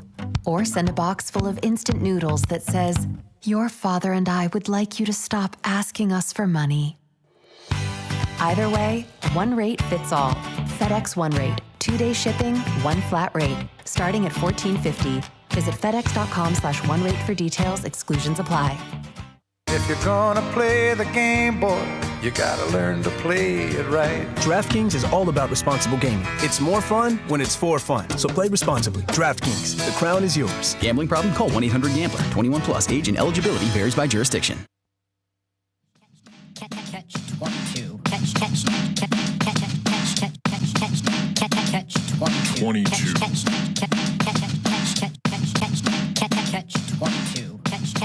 So there was originally some snow in the forecast for Sunday. Okay, but yeah. now it's kind of maybe not Quick going rant. to. It's supposed to snow Saturday and it's supposed to snow Monday. Is there anything we can do about that? Wait, like, why is it skipping Sunday? You want it to? Of Yes. course you do. Oh, of course you do. Love snow football. David Andrews with me on that, by the way. Yeah, because he played. It's different. It's different. Of So course. the players don't know better than us? No. Oh my God, no. I understand why he would have fun playing in the snow. I had fun playing in the snow. We all had fun playing in the snow. It's fun watching. It's just not. I don't find it fun to analyze a game that was played at, like the Bills Bengals game. I kind of almost throw that entire game out because they're playing in a blizzard. It's not. The conditions aren't the same. I don't think the fans care what's easier or harder for you to analyze. I think people want to be entertained. Snow football is very entertaining to watch. I didn't say the fans cared. I said I care. I want what's best for the fans because what's best for the fans is what's best for us. Covering the sport. Good for the goose, good for the gander. Exactly. So if there's anything we can do, if that old weather machine's still lying around, if we can get one of those storms moved by, I think it's just flurries, but like if we can get one of those moved by like 24 hours, that'd be great. Well, okay. If it does snow, then the Gillette Stadium field crew will have Aaron's snowblowers to try to clear off the field during the game. So the snow is going to continue to fall, and when it does, we are ready to help you tackle it. Aaron's is proud to be the official snowblower of the New England Patriots. Visit www.aarons.com to find your Aaron's. So it's interesting, I think, in terms of the snow angle of it. I find this to be one of the things that people get wrong analyzing football the most. And I think maybe we're uniquely equipped to talk about it because we've experienced so many snow games. People think you can't throw the ball in the snow, which I think could not be further from the truth. So, kind of. Like, if it's windy, right, then it changes it. But, no, sorry, I know what you're going to say. You're right. So, Continue. I just think a lot of people, because I was listening to one of the pregame shows on Sunday before Bills Bengals, and they all want to take the air out of the ball. Like, oh, it's the snow. You got to be able to run the ball. You got to be able to do. No, you are so much better off trying to get the ball in space in snow because it's so hard to cut that when you know where you're going versus trying to react to somebody cutting on defense, you have such a huge advantage. So the game on Sunday. And not just that. Well, and this is depending on the snow and the surface, but you also hear players talk about blocking in the run game. It's very hard when to do. You don't have your footing in the snow is incredibly so if it's like flurries whatever and it's different grass versus turf, but no, it is actually, as long as it's not too windy, it is easier to throw the ball in the snow. Now if it's one of these blizzards where you're getting 40-50 mile an hour winds, right, the snowball, now it's just hard to do everything, but so you lose the ability to run before you lose the ability to throw. I remember Brady also talking about in the snow, and this kind of goes to your point about footing in the trenches. He was like, I was never under any pressure because these pass rushers could not get off the ball, and because of their footing, they were like pitter pattering, and there was never any pressure on the quarterback. So if it's not windy, if it's not like a driving wind or something like that, then it absolutely is a throw the ball type of weather. If you can, again, cut it through the wind. Right. And I think that we hear so many analysis is leading into snow games like, well, they're gonna have to run it 40 times because it's snowing. No. If it's windy, you got to run it. Right. Well, because I think people get mixed up because in the rain you don't want to throw the ball because the grip and all that. But like the ball doesn't get as wet in the snow, if that makes sense. And again, it depends on the kind of snow and the storm you're dealing with. But so the bye week, how many yards did Brady throw for in that snowstorm against the Titans? Oh God, like 300 in the first half. And that was one where touchdown passes in the first. It half was snowing hard. Yeah, that was not a windy day. They threw a deep bomb flea flicker to Randy Moss in the middle of the snow. It's 2009, right? I think so. I want to find what the weather was that day. I think it was 09. Yeah, it was. I don't know why I always forget if that's 09 or. I think he threw 6 touchdown passes in the first half, if I remember correctly. 39 degrees, 10 mile an hour winds, so it was breezy but not windy. Yeah, that's like in snow. Like that's a great day to throw the football. Brady threw for 380 yards, and then Brian Hoyer tacked on 52 more. Yeah, I mean, he was going for the record of touchdown passes in a game at one point, and I think that they just decided it was more important to keep them upright than it was to go for records, individual records. So the little bye week exercise that we wanted to do, and then we'll take some more calls and emails. There's a lot of talk around town about blueprints and like who do you fear and like which team worries you the most and all that kind of stuff. So in typical Catch-22 fashion, I thought it'd be cool if we actually like reverse engineer this. Yeah. So we're going to talk about how we would defend the Patriots and how we would attack the Patriots. And then I want to talk about which teams in the AFC could press those buttons the best. You know, which teams could actually execute the game plan. So let's start with the Patriots offense. And I know there's been talk, and I think Phil Perry was the first one that kind of had this take about Drake May potentially being blueprint proof. And I agree to the extent that like he's at the point now where like you can only hope to slow him down. You're not going to completely stop him, I think. But that doesn't mean that there aren't ways that he's less efficient than others. I think that where that take might come from, I didn't hear Phil's whole thing, so I apologize if I'm stepping on it or whatever. But like every time this year, the offense as a whole has struggled with something. And we come in here next week, be like, oh, they struggle with that. They come out the next week and they dominate in that facet of the game. And that's credit to Drake. That's credit to the rest of the offense, credit to the coaching staff. So it feels a little, and there's more things that they'll be approached with, right? That they're going to need to take care of. So I don't want to say he's blueprint proof, but to this point, every time we think there's a blueprint, they come out the next week and they beat whatever that scheme is. Fair enough. So I think there's two ways that I look at them right now and say, if I was defending the Patriots offense, this is what I would do. Yeah. I would say the first one is probably what I would lean on the most. And that is just drop everybody in coverage. Yeah. 7-8 guys in coverage, drop 8, you know, that type of thing. You know, I think the best reps that I've seen against Drake May on third down specifically were by Cleveland and Tampa, and they played drop 8 coverage. So they dropped 7 guys technically in coverage. Yeah. One was a spy on Drake May, and then they rushed 3. So I think that's probably the best way to do it, because I think the second that you blitz him, that's a no-go. Yeah. I think you have to spy him because of his mobility, whether it's extending plays or scrambling. So I think the drop 8 strategy is something that is such a tiny little sample size that it's too small of a sample size to have an exact measurement on. He's only faced 10 dropbacks of drop 8 all year. So it's like, you can't really base it on numbers off really of that. Can't, the other thing is you really can't play that way an entire game. You can't. It's really only like a third and long, third and medium type of thing. But he has a negative EPA against drop 8. Tiny, tiny sample size. Yeah. But he does have a negative EPA against drop 8. So that would be the first thing that I would try if I was going up against Drake May. 3-man rush, 1-man spy, 7 guys in coverage, try to flood the field with defenders and go that route. You know, back in what week was the Browns game? Week 7, week 8, whatever it was.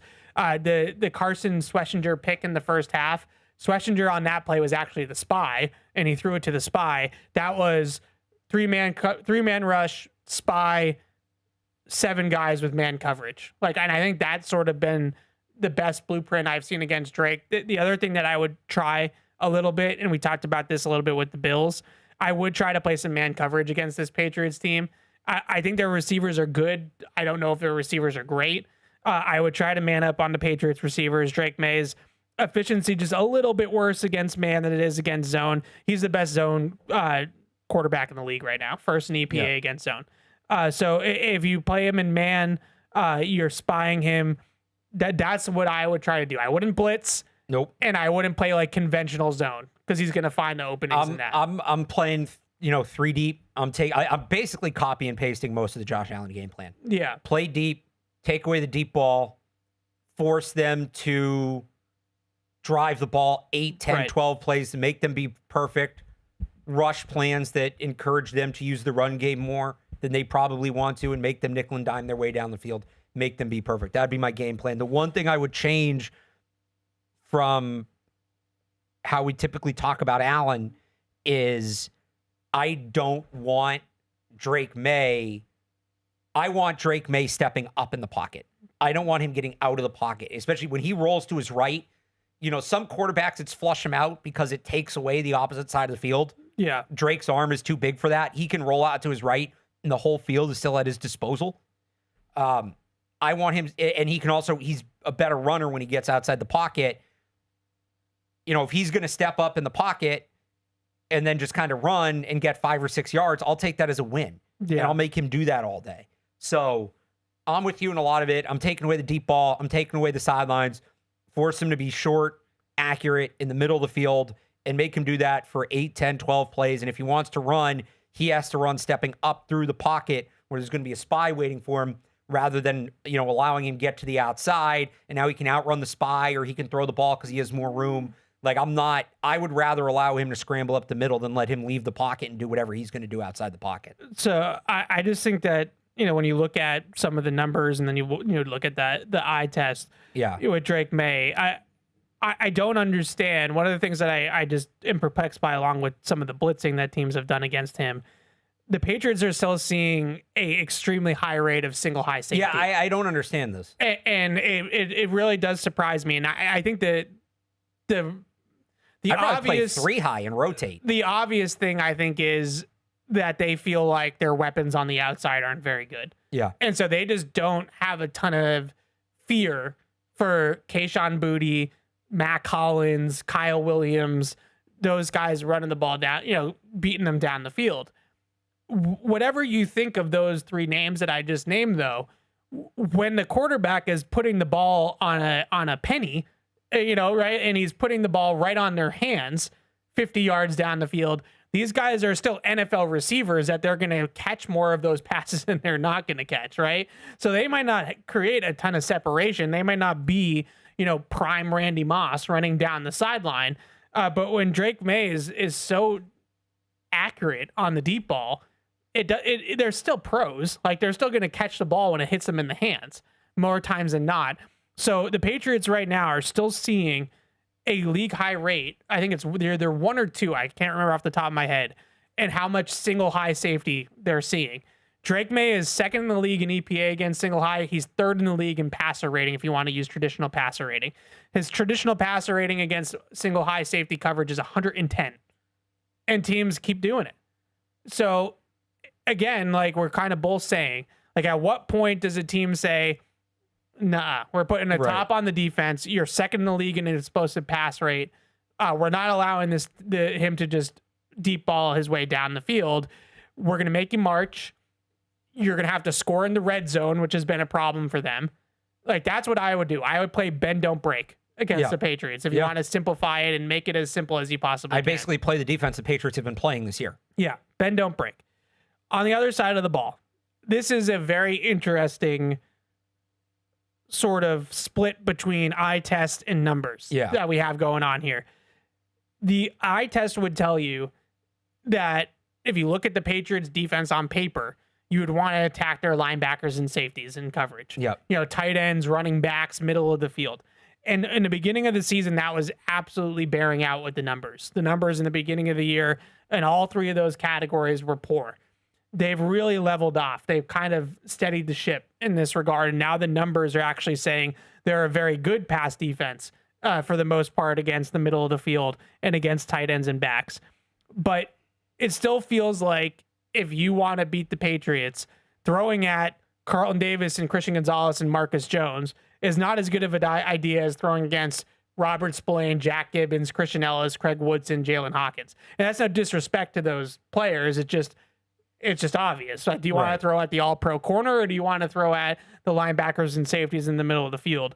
So I think, because we talked about this a little bit off the air, that you still fall in that category, that if you were playing the Patriots, you would still try to work the middle of the field, work the tight ends, do that sort of thing. I think the big thing for me is I'd be pretty play action heavy. Yep. And so some of this is like, okay, are we game planning for them with or without Milton Williams?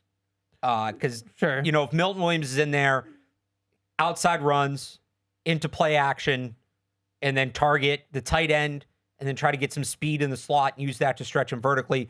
The Patriots have not been very good against play action this year. They're 25th in the league in yards per play allowed to play action. I know that's a dinosaur stat to you, but I think their EPA isn't great either, if I'm right in that regard. I'm not going to try to act like I understand it, but hit the play action. Now, if they don't have Milton Williams, it's a more, inside gap run game, but I'm still hitting the play action off of that. And again, I want to hit the tight end, and I want to get some speed in the slot, keep the ball away from those outside corners.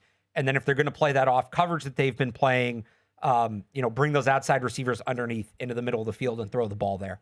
Yeah. So I think we're kind of on the same page again for the most part. I wrote down just aggressive early down passing.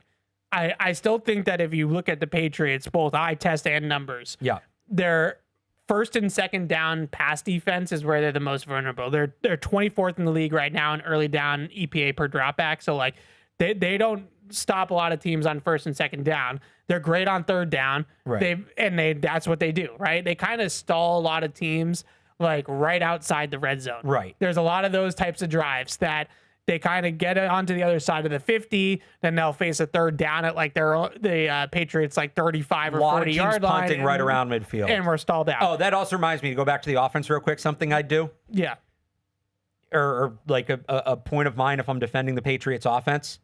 I wouldn't be like part of the reason I'm sitting back. Let him get in the red zone. Let him get to and goal because they've struggled there. Yeah. So I look at the way that if I was like, just talking about Buffalo specifically because of this week, if I was Buffalo, I'd throw the ball 45 times. I throw it early and I throw it often. See, that's where it gets weak because it's funny we've come full circle because I've talked about the Bills doing this against the Patriots. You can't try to reinvent yourself that aggressively in the NFL because even if that's the ideal game plan, if you don't have the players to execute it, and I know people are, it's not right, but and who's he throwing to? Yeah, and you said before, like that's been a big part of the reason. Tight ends, like Shakir. I would be nervous if I'm the Bills throwing even with that quarterback. That's how bad I think their weapons are. And by the way, their line's all banged up. Let's not forget the state their line is in. Yeah, I would not like. In theory, that's the way to play the Patriots. I think you're right. Big picture. Do the Bills, even with Josh Allen, do the Bills have the talent necessary to pull off that game plan? So I don't know that they do. We'll get to it in a second because I want to talk about teams that could hit these buttons. So 24th in early down pass EPA. They're 29th in explosive play rate allowed on first and second down. So I think a lot of teams, and they also play a ton of zone on first and second down. They're 75% zone on first and second down. So we've taken many calls and emails about this, Alex, about people frustrated with all the soft zone coverage, off coverage, soft zone. If you're willing to take those profits against the Patriots, those opportunities are there. You don't want to get into third down against them. You don't want to allow them to play, put their man coverage on the field like that. That's really what you don't want to get into with the Patriots defense. But I do think their early down pass defense can still be had. And maybe some of that goes to the tight end and the play action and all that good stuff that you were talking about as well. So that is what we would do. That's the self-scout of the Patriots. Now the question is which teams could execute that the best in the AFC playoff picture. And I think we're going to disagree on our order here pretty significantly. So I'm looking forward to this. I will put this one caveat on my order. If Daniel Jones was healthy for the Indianapolis Colts, I'd probably have them a lot higher on the list. So again, you're sleeping on Phillip Rivers. If Daniel Jones was healthy for the Colts, a team that could take away explosive plays on offense, for the Patriots offense, them on defense, a team that could attack early down, pass defense, that could throw to the tight end, that, had a lot of play action on first and second down like that.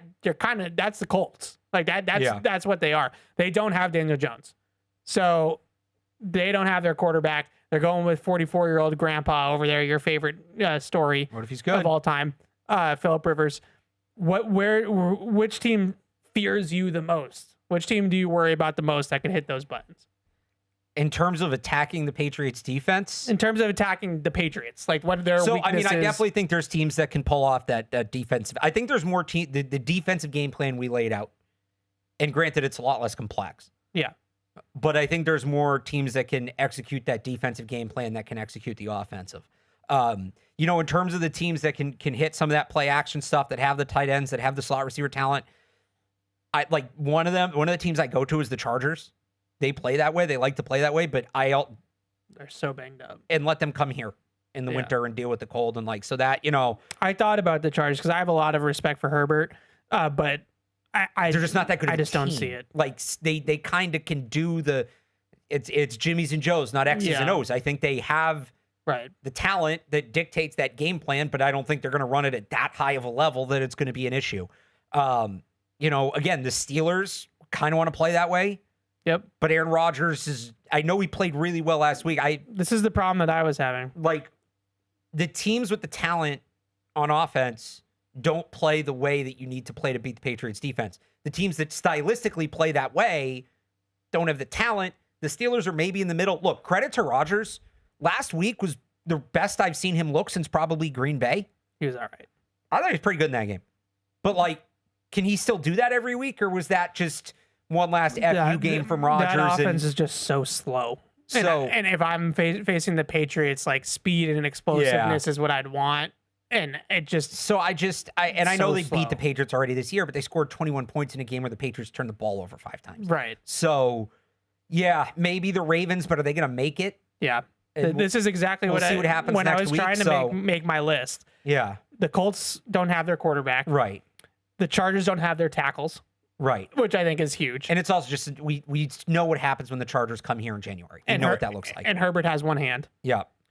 The Steelers are a corpse. I'm sorry. That was mean, but it's the truth. I think they played well last week. I don't think it's sustainable, but I do think they played well last week. They played better, but... I think they played pretty... That was as good as I've seen them look all year. The tape for Rodgers was fine.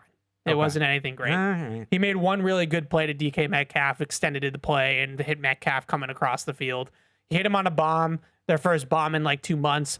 Well, that's what I'm saying. I don't think it's sustainable, but credit where credit's due. I think they You know played how well. I feel about Tomlin. I'm just not. So, Steelers in theory could do it. I just think the Steelers are kind of bad, frankly. The Colts don't have their quarterback. The Chargers are all sorts of banged up all across their roster. I agree with you that Baltimore, if they snuck in, would be frisky in this regard. I still have the Bills number 1. I still have the Bills. I think the Bills, for 2 reasons. We talked a lot about slot receivers, tight ends. They might not have great outside receiver talent, but Shakir's their best guy. Right, but you don't win against the Patriots with outside receiver talent unless you're the Falcons and Drake London just goes nutty. Then they lost that game. Shakir's your best guy. Yeah. Kincaid and Knox can play. They can do the early down, throw it, play action, put the game in Josh Allen's hands just fine. And they can play 2 deep safeties over the top of an offense. Let's see what it looks like on Sunday. Yeah. But in theory, I still look at Buffalo as the most complete team other than the Patriots right now. So there's also that element of having to play a team 3 times. Yeah. That scares me. Like, that's especially if the Patriots win this week, like beating a team 3 times is not easy to do. If we're going to talk about most well-rounded, it's probably Buffalo, but if Houston's defense alone, so Houston was number 2, might be more worrying to me than the entire package. And then there's Denver. Like, Denver's on that level if they have to go to Denver. If Denver's coming here, I'm not as worried. So Houston's number 2. We don't have to do that whole thing again. No. Houston's number 2 on my list.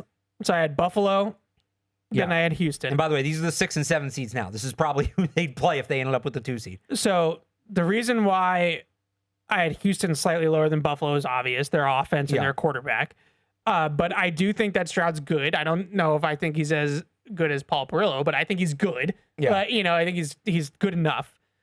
Their offense has had a lot of struggles this year. They've had some really ugly stretches offensively. Yeah. Nick Caley's the first-time play caller, just kind of trying to figure it out. And it's not always been pretty. But they have Stroud. Woody Marks has given them a little something in their run game. Nico Collins is a beast. Schultz is a solid, decent enough kind of Hunter Henry type tight end for them. And then, of course, that defense is just phenomenal. So, is there a better individual unit in the AFC than the Houston Texans defense? I think I'd take them over the Broncos at this point. They're very good. They're very good. And they play a lot of like man or match coverage in the back end where it's not technically man, it's more like quarters, but it becomes man. And they're very, very good. Is there a better unit than the Texans defense? I don't think there's any. The Bills and the Patriots offenses are really good. I don't think either one's better than the Texans. Maybe defense. not. Maybe not. The Texans defense is great. I just don't know if I fully am there with the Texans offense. Well, that's why I said, is there a better unit? Right. Like, leaving the offense out of it. They beat the Bills 23-19. Yeah. A really bad game for Buffalo offensively. Yeah. 8 sacks, turnovers, the whole thing. If the Patriots find themselves in a 23-19 game, I'm cool with play. They've won that game all year. Against lesser teams, but yeah. But they've won like a pseudo rock fight all year. They can beat the Texans. Yeah. It's not going to be easy. There's easier opponents there, but they can beat the Texans. So Buffalo 1, Houston 2, and then begrudgingly the Denver Broncos, number 3. I mean, I think there's a clear gap between those three. I mean, look, Baltimore's still kind of lurking. The Chiefs are still kind of lurking. Lamar doesn't look right. The Chiefs don't look right. To me, it's Buffalo number 1A. Houston and at Denver would be 1B. Yeah.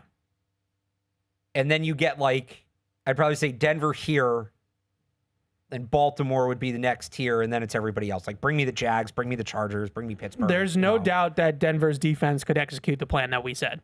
No doubt. No, they None that is whatsoever. Yeah, they'd be great. But if we're right, and the way to beat the Patriots is to attack their pass defense, especially on first and second down, that is a lot of Bo Nix. I'll take C.J. Stroud and Nico Collins over Bo Nix and Cortland Sutton. So just by the numbers, in terms of early down pass efficiency, Buffalo's 3rd in the league. Okay. Houston's 12th, so good but not great. They're fine. Denver's 20th. All right. So just looking at it, this is why I've kept saying, and this is why I've been consistent on this. What worries me the most, and I know this is kind of duh. It's the quarterbacks, right? It's the quarterbacks. All these, I don't want to face in the playoffs. If I had to say who I'm afraid of, I don't want to face the great quarterbacks. If you give me a game against Bo Nix, or you give me a game against Trevor Lawrence, or you give me a game against Grandpa over there in Indianapolis, all right, so let's do the exercise real quick. There's 8 teams over 500 in the AFC right now. Yes. Rank the quarterbacks. We can do first to worst or worst to first. Are we counting the Patriots? Including the Patriots. Rank the quarterbacks. People aren't going to like this. You're going to put Josh Allen first, aren't you? Josh Allen. I guess he's been there before. You know what? I'm the such reigning MVP. I'm so fraudulently, but I'm so big on postseason experience mattering. I have to be consistent. There is definitely a very good chance that Drake May. I will change my mind if Drake May wins on Sunday and wins in the playoffs. Okay. He just hasn't done it yet. No, it's fair. It's an unknown. I go to that argument all the time. It's not that I think that he's playing worse than Josh Allen. He just has not done it yet. I go to that argument all the time. You can break these into tiers too if you want. So, Allen. Yep. May. Yep. Herbert. Same tier. That's tough. All right, we won't do tiers. Herbert. Yep. He's so compromised, but Lamar. We're only doing teams over 500, so the Ravens are not so they're a part not of this. counting. Yeah. Okay. We'll do, but okay, sure. Okay. Put Lamar in there with an asterisk. Yeah. Lamar and Mahomes not a part of this. So Allen, May, Herbert. Yeah. I probably go Stroud. Okay. Next. I'm with you. Then it gets tough because all these other guys kind of are meh. I mean, if you're gonna weigh experience, the next guy kind of has to be Rodgers. Yeah. He's just not been good. He's throwing a lead balloon out there. Well, so you're down to Rodgers, Nix, and Lawrence, and Rivers / Riley Leonard. I would say. Oh man, You want to put Lawrence ahead of Rod? You're not going to put Nix ahead of Rodgers. Tough. I know you. This is tough. This is not. We're not picking from any great This shakes. is why we're doing the exercise. I thought this might be fun. I would say this year, out of that group, Bo Nix has probably been the best. Better than Rodgers? Yes, just to be objective. All right, I'm nothing but objective. I'm fair. All right. I would say Bo Nix this season has been better. Well, yeah, we're talking about this is an all-time ranking. We're talking about this year going into the playoffs. Rodgers, Lawrence. Rodgers ahead of Lawrence, and then Colts. So you have Allen, May, Herbert, Stroud, drop off. I think we can say there's a drop off there. Yeah. And you had Lamar in that top tier if he makes it. Mahomes too. Nix, Rodgers, Lawrence, and then the Colts. I might move Lawrence up. I think he's trending in the right direction right now. They've taken less off of his plate, not to do that whole thing, but they're running the ball a lot better and a lot more, and it's kind of leveled the plane a little bit for him. Whenever you have to put the ball in Trevor Lawrence's hands at a high volume, he becomes a turnover machine. But I think that's true about Nix. He just turns the ball over a ton. I think him and Nix in some ways are similar in that regard. I think they're stylistically obviously different and maybe quarterbacks. Liam Cohen is starting to figure it out. Yeah, and just starting to catch my eye a little bit. But I do have some faith in Peyton in terms of like managing and keeping Knicks on the rails. That's fair. Rodgers to me is the wild card. Do you get it's my last run, I'm going to throw it back, whatever. Although he's never been good in the playoffs to begin with. He just looks like a classic. He plays the exact same way he always has. Yeah. But his skills are like at like 65%. Imagine if we get capacity. Rodgers Rivers in the playoffs. The Grandpa Bowl. I would go crazy. Feel pretty confident. Like, I know they lost to them earlier on in the season. I'd feel pretty confident that Patriots would blow out the Steelers if they played the Steelers. I think it would be comfortable. You don't see that many blowouts in the playoffs, but I think it would be comfortable. I'm not talking about like a 40-point blowout. I'm talking about game was never really in doubt. I think the Patriots would handle. So the Steelers. Evan's current rankings of quarterbacks over 500 in the AFC. So very again, specific. Lamar and Mahomes are not a part of this, or Tua, I guess I should say, because they're technically in the mix. I got to be honest with Burrow. you, and this is going to be hot takey. I don't know where I would put Mahomes right now on this list. I don't. Like, he's definitely not over May or Allen. Like, would you put him over Herbert? I mean, maybe just because Herbert's got like one hand. Would you put him over Stroud? Yeah. Okay, so third or fourth. But like that's for a guy that's won 3 Super Bowls. No, you're right. But like I'm not. I don't totally blame Mahomes for what's happening in Kansas City because the roster around him is eroded. It's very 09-19 Brady, right? Like whichever one of those you want to pick. Yeah. It's obviously in the point of his career, it's more like 09, but it reminds me more of the end of the run for the Patriots where, Kelsey and Gronk are starting to, both kind of run out of steam.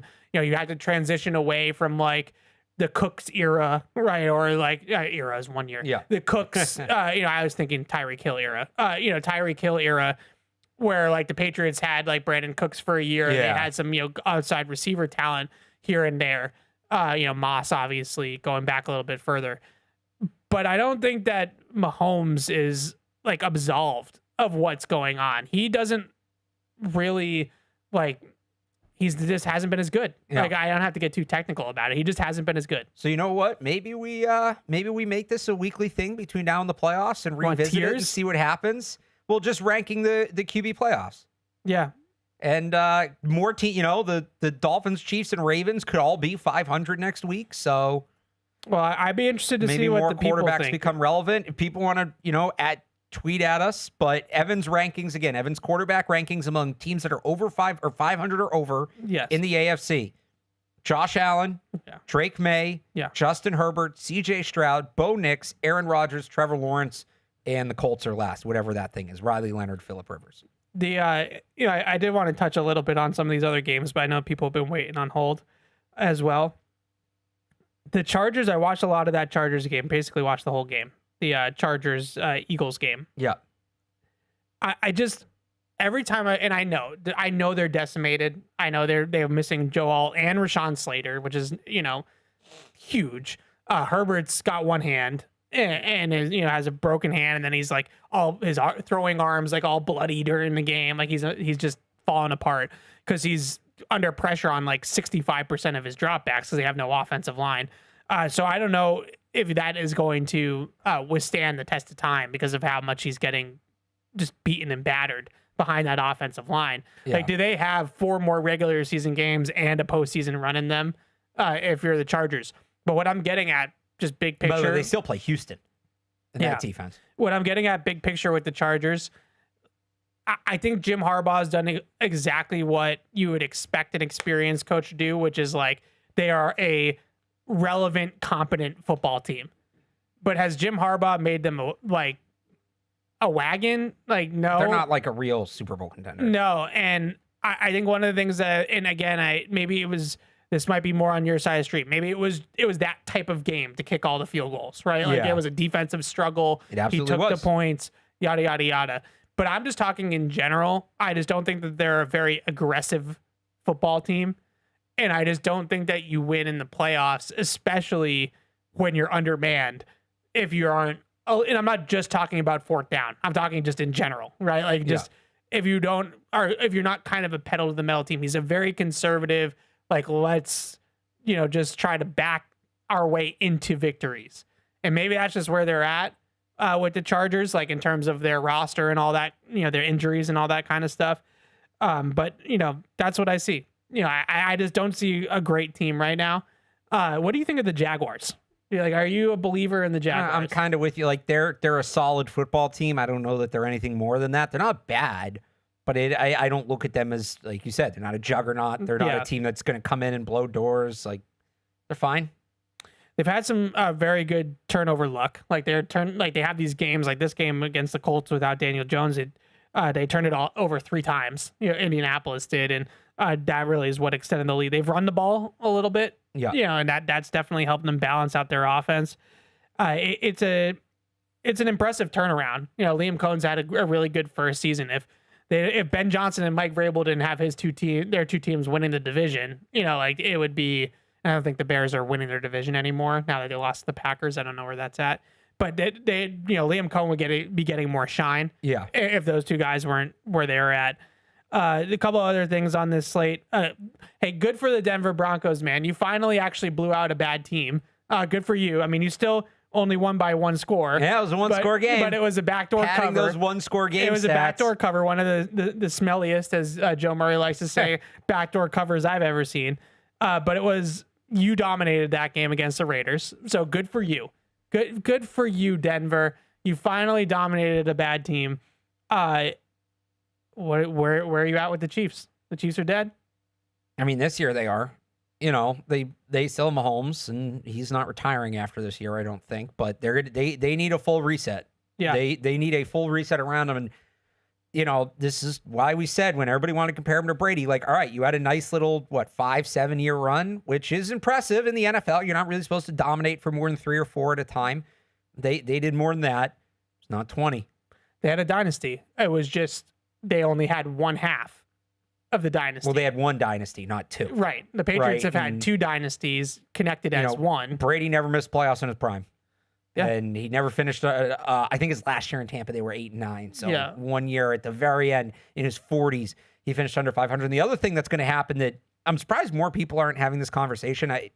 Maybe people more intimate with the Chiefs understand why, that it's not time to have this conversation.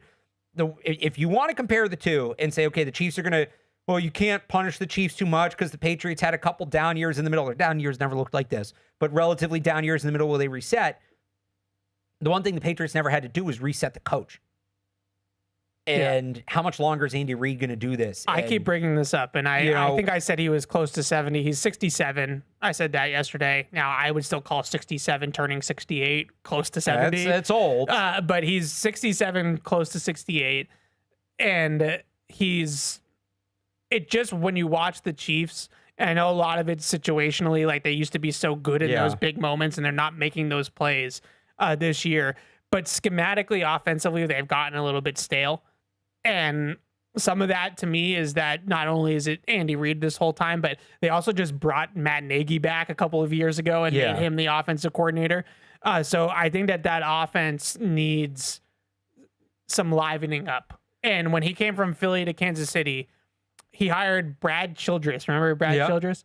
He hired Brad Childress. Not to be confused with Bam Childress. As I want to say that Brad Childress was an air raid coordinator for Kansas City.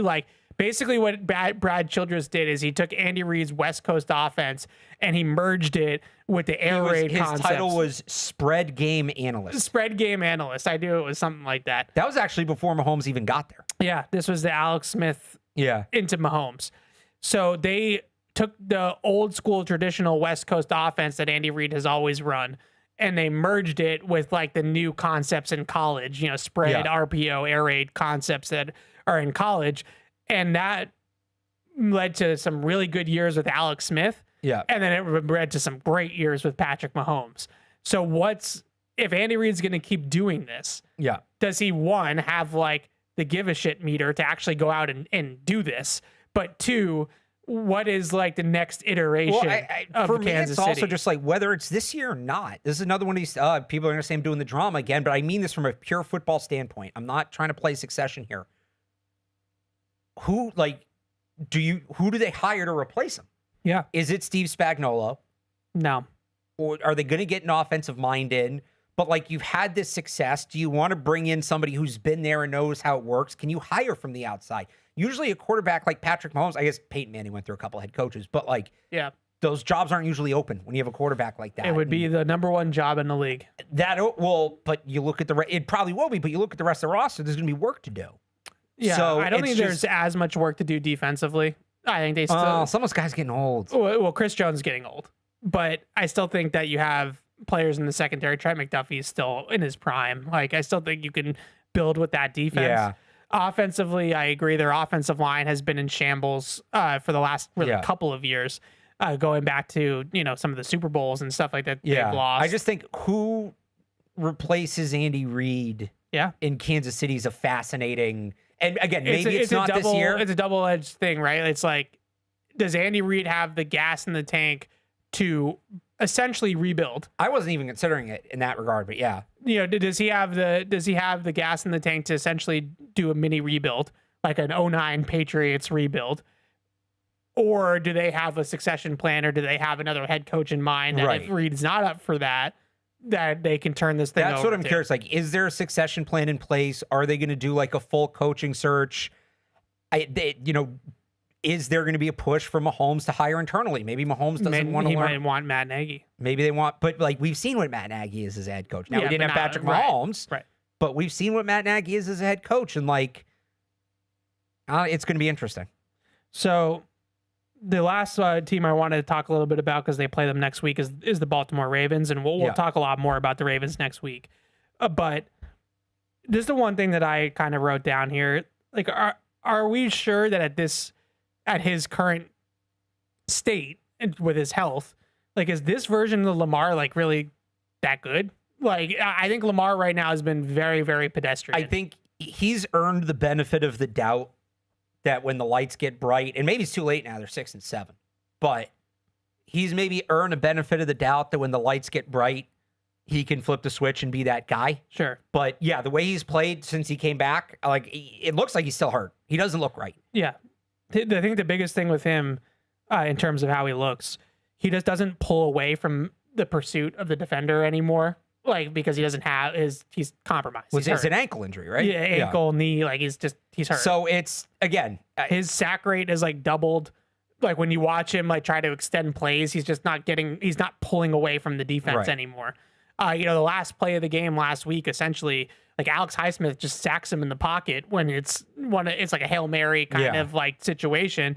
But they actually were at, I think, the Pittsburgh like 30 or 35. So it was a Hail Mary, but it wasn't like one of those like on the other side of the 50 that really they were going to be able to get the ball in the end zone, and he just takes a sack. Like, you would never see that. He would spin out of it, scramble out of it, extend the play, and at least get a pass off. And now you're just not seeing him do that anymore. So I'm really interested to see what kind of Ravens team the Patriots get next week, because they just flexed this Ravens team into prime time. It might say more about the Patriots than the Ravens, but the Ravens are still mathematically alive. But there's a very good chance that Ravens team is 6-8 and is like not really mathematically alive. Like, but like is hanging on by a thread. And because they play the Bengals this coming up week, and they just lost to the Bengals on Thanksgiving. So I don't know where the Ravens are at right now. I also don't know what to make of the Steelers either. I was impressed by what they did against the Ravens, but the question is that them turning a corner, or was it just like one random great punch? I think it might have been that. All right, you guys got to be quick, but we'll take these calls. Sean is in Vancouver. What's up, Sean? I'm going to play a bit of Nostradamus here. I see the Patriots winning out the rest of the season, having the best record in the NFL and the number one seed, and they're going to beat Jacksonville and then Houston, which will be the toughest game for them with that great defense, but they'll prevail. Also, if when the Bills drop 8 into coverage on Sunday, Henderson's going to take a screen in for a touchdown. Now, I have an idea also about, I don't know, let me know what you think about this, to try and fix the goal line offense. Now, you bring in the jumbo package on first down, you try and run up the middle. If that doesn't work, you keep the same personnel, and then you do a play action pass, roll option right. Mayo run it in if he can. Otherwise, it's going to pass to Henry for a touchdown. What do you think? All right, I'll let you go on that. Thanks, Sean. Yeah, they run like one or two, I think it's one pass play with Kairos Tonga on the field. Yeah. That's obviously there as an option. He hasn't been healthy, so I think they probably would have done it earlier, maybe. I don't know if they do it against the Giants, and why there's no reason to use that against the Giants. But I'm not necessarily talking about throwing it to Tonga. I'm just saying, like, that's on the table, right? The other thing, what was the other thing that he said? I don't remember. I had a point, but I forgot. Derek is in South Carolina. What's up, Derek? Hey, y'all.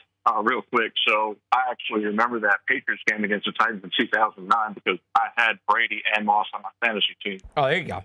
So, that was beautiful. And y'all talked earlier in the show about Joe Brady and like the Bills, very predictable, like a 6-play set. When he came from LSU to Carolina with Matt Rule, that was the knock on him at the Panthers, because the offense was so predictable in certain situations. So the question I have for y'all is real quick. If you're the Bills' offensive and defensive coordinator, y'all touched on this, are you going to use like the Patriots missing Williams and maybe missing Tonga as an option for perfect play action? You run a play action dive, linebackers come up, and all of a sudden now you drop it right over them. And I appreciate it. Thanks. Yeah, I think that's exactly what the Bills are going to try to do. That is what the Bills do. That's their MO. First play of the game last week against the Bengals was play action crosser to Dalton Knox for a huge play. So I think that's going to be what they try to do. If I was the Patriots, like I was saying earlier, though, you got to key on the fact that they don't marry, in my opinion, they don't marry their runs with their play actions particularly well. So we used to talk about this all the time with like the Patricia Van Pelt offenses, where it was like they're running gap play action patterns, routes, but they were running it with zone blocking or vice versa. I feel like the Bills are kind of similar. Yeah. And that they run a lot of gap play action, but they run the ball with a lot of zone. So it's like, this is what, remember, like some people were afraid of the Patriots doing this at the beginning of the year.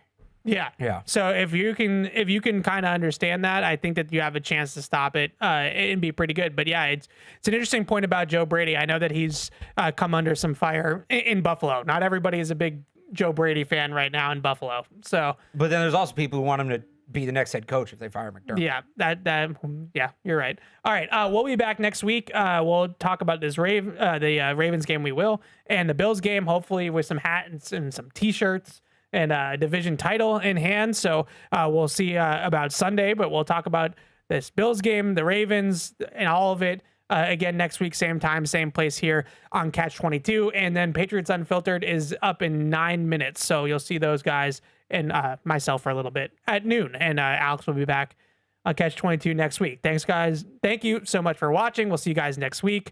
And hopefully the Patriots win the division on Sunday. Bye. Hey, this is Alex. Thanks for tuning into the show. If you really want to help us, make sure you like us on Apple Podcasts, Spotify, or wherever you get your podcasts. Also, make sure you follow us on the New England Patriots YouTube channel to see this show and everything else we do here at the Patriots. Thanks a lot.